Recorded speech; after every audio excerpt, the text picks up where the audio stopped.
I could have worn a Star Trek shirt. I had it had Spock, and he was going like this, and he was saying, "Trek yourself before you wreck yourself," and it was cool.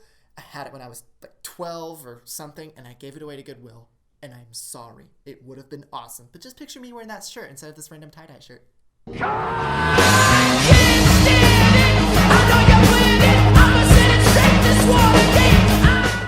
So people want to say that the new Ghostbusters movie had the worst trailer campaign, but I beg to differ. Oh my gosh, Star Trek Beyond's trailer campaign had a pitiful trailer campaign. You see, here's what happened. The first trailer came out with a Beastie Boys soundtrack. We will find hope in the impossible. And we went... Second trailer came out with your typical symphony operatic music. It isn't uncommon, you know. It's easy to get lost in the vastness of space. There's only yourself, your ship, your crew. And we were all just... Yeah, it's crazy. When the first two movies came out, they came out. I mean, we saw the trailer for the first one, we're like, yay, woohoo, Star Trek reboot, all right.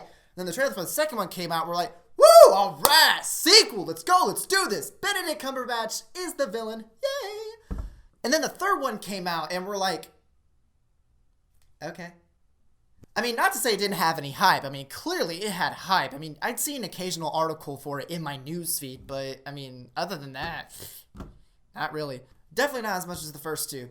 But hey, enough about all that. Let's get to the movie. So, let me just say right off the bat, these movies are consistently good. Guys, ignore the poor quality of the mediocre trailers.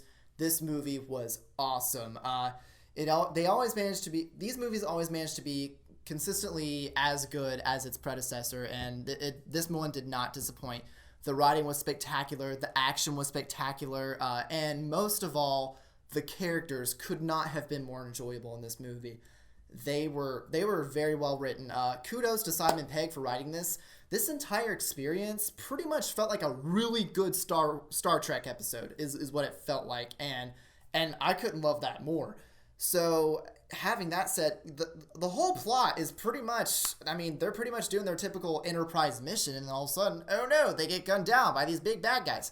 So then they crash on the planet, and they gotta survive, they gotta recuperate, they gotta, get back on that horse, and it's all about that. And it really managed to be an incredibly entertaining and enjoyable, fun ride. Keyword enjoyable.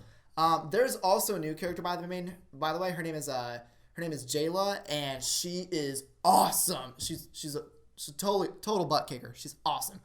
And I can't wait to see more of her, and they hinted towards having more of her, and I could not be more happy about that. But moving on, so pretty much this movie was all, like I said, just as impressive as its predecessors. And also, let me say, Idris Elba as the villain. Now, he delivers as he always does. I mean, it's Idris Elba. I love him as an actor, but in this movie in particular, I'm gonna warn you. At first, he seems like your typical Star Trek villain. He's just, this big, tall imperialist who just seeks and destroys, and he just seems to do it because he can. But give him a bit. There's this plot twist at the end that completely clarifies his motivation. I'm not gonna reveal it to you, but once it happens, you're like, oh, okay, now I got you. So, having that said, give him some time. He'll pay off, I assure you. So, pretty much, in a nutshell, guys, watching this movie, it was just a fun, enjoyable Star Trek ride, and I could not, appreciate it more for that reason. Definitely go check it out in theaters. It is worth your money. You will have a blast watching this movie. The characters are obviously the most compelling part of the movie. And a little side note, this is kind of this is just a little thing I picked up on. It might seem petty, but Chris Pine is Captain Kirk. He's great as Captain Kirk, obviously, but the writing managed to clarify that Captain Kirk as a character seems to have developed. See, in the beginning, he was this rough around the edges bad boy, you know what I mean? He just kind of seemed like reckless, and he seemed like a rebel, but he was, he had that leadership inside of him, and they got that out of him in the end. But this is Captain Kirk years later, and you see that he's grown as a leader. And I don't know, to me, that's character development, and that's good writing. Again, that might seem petty, but I admire that. And yeah, so all in all, Star Trek Beyond is a fun experience. It's not the best Star Trek movie in my opinion, but it's certainly just as good as the first two. And for that, I give it a 9 out of 10 Wesleys. Guys, as always, thank you for watching. Like and subscribe, and don't forget to live long and prosper. See ya.